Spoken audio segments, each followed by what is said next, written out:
कडेगावमध्ये गांजा विक्रीसाठी आलेले 2 आरोपी जेरबंद, स्थानिक गुन्हे अन्वेषण शाखेची कारवाई। कडेगाव येथे गांजा विक्रीसाठी आलेल्या 2 आरोपींना स्थानिक गुन्हे अन्वेषण शाखेच्या पथकाने सापळा रचून अटक केली। आरोपींकडून गांजा व मोटरसायकल असा मुद्देमाल जप्त करण्यात आला आहे। पोलीस अधीक्षक संदीप घुगे यांच्या आदेशानुसार अंमली पदार्थाची तस्करी, विक्री व वितरण करणाऱ्यांवर कारवाई करण्यासाठी स्थानिक गुन्हे अन्वेषण शाखेला सूचना देण्यात आल्या।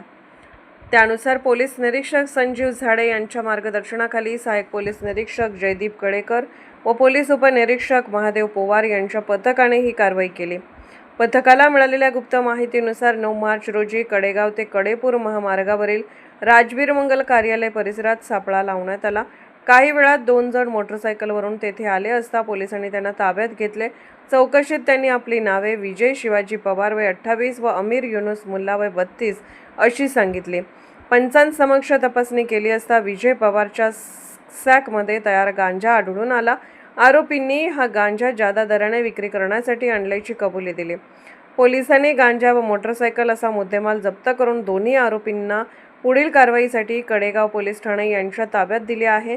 या प्रकरणाचा पुढील तपास पोलीस उपनिरीक्षक PS जाधव करत आहेत।